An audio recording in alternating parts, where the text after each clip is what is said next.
Hello friends, stock market updates में आप सभी का स्वागत है। दोस्तों, इस वीडियो में हम चर्चा करेंगे एसएमई सेक्टर से बिलोंग्स करने वाली फेरेसहारा agro exports limited pickle IPO के बारे में। आप जैसे दोस्तों आपको नाम से ही पता होगा, एक्सपोर्ट्स इसका नाम है, एग्रो एक्सपोर्ट्स मतलब ये जो कंपनी है डिफरेंट टाइप्स के पिकल्स को बनाती है और फॉरेन कंट्री में इसको एक्सपोर्ट करती है। दोस्तों, इस कंपनी का पिकल सेक्टर में स्पेशलाइजेशन है। ये डिफरेंट टाइप्स के स्पाइसेस यूज करती है, डिफरेंट टाइप्स के हर्ब्स यूज करती है और इसको प्रिजर्व करने का जो इसका तरीका है डिफरेंट टाइप्स है, जो और कंपनियों से इसको डिफरेंट बनाती है। और ये फ्रेसारा एग्रो एक्सपोर्ट्स जो कंपनी है दोस्तों, पिकल कंपनी का नंबर 1 लीडर है इंडिया का, जो लगभग 50 से ज़्यादा कंट्रियों को अपने प्रोडक्ट्स को एक्सपोर्ट करती है। दोस्तों, अगले चर्चा में बढ़ने से पहले प्लीज़ इस वीडियो को लाइक करें, चैनल को सब्सक्राइब करें और अपने दोस्तों के बीच में शेयर करें। दोस्तों, सबसे पहले इस आईपीओ की ओपनिंग डेट की बात करें तो ये 17 अक्टूबर को आईपीओ ओपन हो रहा है और इसका जो क्लोजिंग है दोस्तों 21 अक्टूबर को है। और इसकी आईपीओ इशू साइज की दोस्तों बात करें तो लगभग 75.39 करोड़ रुपीज़ का ये आईपीओ है एंड एंटायरली फ्रेश इशू है दोस्तों। उसके बाद दोस्तों इस आईपीओ के रिजर्वेशन की हम बात करें तो क्यूआईबी के लिए 50% रिजर्वेशन है, रिटेल के लिए 35% है और एचएनआई के लिए 15% है। इस 15% में big HNI and small HNI दोनों इंक्लूडेड है। उसके बाद दोस्तों इसको फुल शेड्यूलिंग की हम बात करें इस आईपीओ की तो opening date is 17 October, closing date 21 October, basis of allotment 22 October and जो आईपीओ लिस्ट होगी दोस्तों 24 अक्टूबर को आईपीओ लिस्ट होगी। अगर इस आईपीओ में मिनिमम पैसे की रिक्वायरमेंट है दोस्तों, अगर रिटेल से अप्लाई कर रहे हैं तो 1,39,200 रुपीज़। अगर एचएनआई से आप अप्लाई कर रहे हैं तो मिनिमम आपको 2,78,400 रुपीज़ की रिक्वायरमेंट है दोस्तों।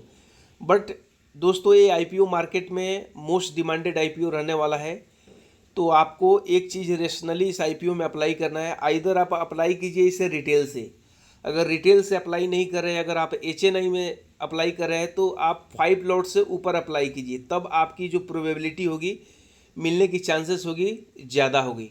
नहीं तो अगर आपके पास फंड की कमी है तो सबसे बेहतर होगा आप रिटेल कैटेगरी में अप्लाई कीजिए। उसके बाद दोस्तों इस कंपनी के एस्टैब्लिशमेंट की बात करें तो ये कंपनी 2015 में स्पेशलाइज्ड हुई थी। ये जो मेनली जो ये कंपनी फेमस हुई थी घेरकिन्स के वजह से फेमस हुई थी। घेरकिन्स क्या होता है दोस्तों, जो कुकुम्बर होता है तो उसमें कुकुम्बर में ही एक बेबी कुकुम्बर होता है, छोटा छोटा खीरा होता है, उसका ये स्पेशल टाइप्स के प्रिजर्व करती है, वो स्पेशल मसाले यूज करके कुछ जड़ी बूटी यूज करके प्रिजर्व करके ये इंटरनेशनल मार्केटों में बेचती है। बट अभी क्या है, इस घेरकिन्स के अलावा ये नियर अबाउट 10 टाइप्स के पिकल्स का एक्सपोर्ट करती है दूसरे कंट्री में दोस्तों। अगर इन कंपनी की बात करें दोस्तों तो 70% जो आइटम है रॉ फॉर्म में दूसरे कंट्री में एक्सपोर्ट करती है और इनके कुछ स्पेशलाइज्ड फार्मर्स है, इनके डिमांड के हिसाब से वो खेती करते हैं।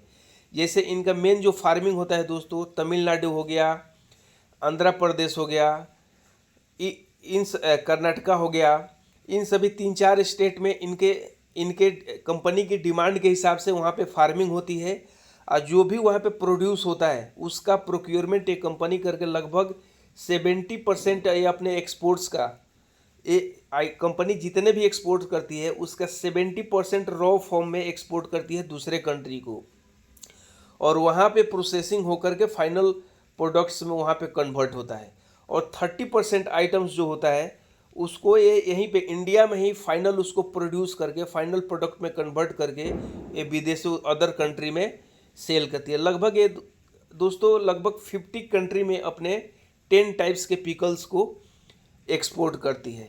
अगर इसकी जो पैकिंग है, कुछ तो पैकिंग है ड्रम्स में करती है, पेल्स में करती है। जैसे जो ह्यूज क्वांटिटी में इसको जहाँ पे एक्सपोर्ट करना है उसमें मैक्सिमम चीज़ें इसके ड्रम्स में भी पैकिंग होता है, पेल्स में भी पैकिंग होता है और जो प्लास्टिक के बकेट होते हैं, कैंस होते हैं, उनमें भी इसकी पैकिंग होती है और ग्लास जार, टीन जार, इन सभी में मतलब 3 टाइप्स की इनकी पैकिंग की क्राइटेरिया है दोस्तों। उसके बाद इनकी फिनेंशियल की बात करें हम तो इसका फिनेंशियल जो है बहुत अट्रैक्टिव है। अगर इसकी रिवेन्यू की बात करें दोस्तों, ये जितने भी हम बात करें टोटल, ये जो फिगर्स दिख रहे हैं आपको लाख्स में है दोस्तों। अगर इनके रिवेन्यू की बात 2023 में इसका जो रिवेन्यू था दोस्तों 12,700 लाख रुपीज़ था, जो इंक्रीज होकर के 31 मार्च 2024 को 19,801 लाख हो गया। नियर अबाउट इसके रिवेन्यू में जो इंक्रीमेंट हुई दोस्तों 56% का इसके रिवेन्यू में इंक्रीमेंट हुआ। अगर इसकी प्रॉफिट आफ्टर टैक्स की बात करें दोस्तों तो 908 लाख से बढ़ कर के इसका 2,182 लैक्स हो गया 2024 में। तो इसके रिवेन्यू में इसकी प्रॉफिट आफ्टर टैक्स में बहुत ह्यूज जंप है, नियर अबाउट 140% का जंप है। तो दोस्तों इसका बिजनेस और फिनेंशियल दोनों ही अट्रैक्टिव है। दोस्तों इसके फिनेंशियल इंडिकेटर्स की अगर हम बात करें तो इसके फिनेंशियल इंडिकेटर्स भी बहुत अट्रैक्टिव है। इसके पी रेशियो की बात करते हैं 11.98 है, जो कि बहुत अच्छी है। अगर किसी भी एसएमई आईपीओ की पी रेशियो अगर 15 से कम है तो बहुत अच्छा है। ईपीएस भी इसकी अच्छी है, 9.68 के अराउंड है। उसके बाद दोस्तों इस कंपनी को जो मेन स्पेशलाइज बनाता है वो चीज़ क्या है, लगभग ये 10 टाइप्स के पिकल का प्रोडक्ट्स को ये मार्केट में सेल करती है। जैसे 10 टाइप्स के पिकल्स में घेरकिन्स हो गया, जो कुकुम्बर बेबी कुकुम्बर का जो अचार बना करके बेचती है, बेल पेपर्स हो गया, चेरी टोमेटोज हो गया, जलपेनोज हो गया, बेबी कॉर्न्स हो गया। लगभग 50 कंट्री में इसका एक्सपोर्ट है और 4,000 से ज़्यादा जो फार्मर्स है इसके लिए खेती करते हैं, जो भी इसके डिमांड के हिसाब से। और दोस्तों इंडिया का सबसे फोरमोस्ट लीडर है पिकल्स के क्षेत्र में और इस कंपनी के 20 ईयर्स का एक्सपीरियंस है, जो इस कंपनी को स्पेशल बनाता है और कंपनियों से।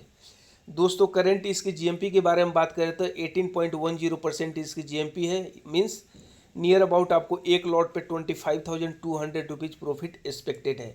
बट दोस्तों जैसे जैसे इसके आईपीओ स्टार्ट होने का, ओपन होने का डेट आएगा, आपके जीएमपी में रफ्तार आते हुए दिखेगी, इसके जीएमपी में इंक्रीमेंट होगा। दोस्तों ये बहुत अच्छी आईपीओ होने वाली है मार्केट में। दोस्तों इसके साथ ही मैं वीडियो समाप्त करता हूँ। Please like this video, subscribe this channel and share among friends. जय हिंद, जय भारत।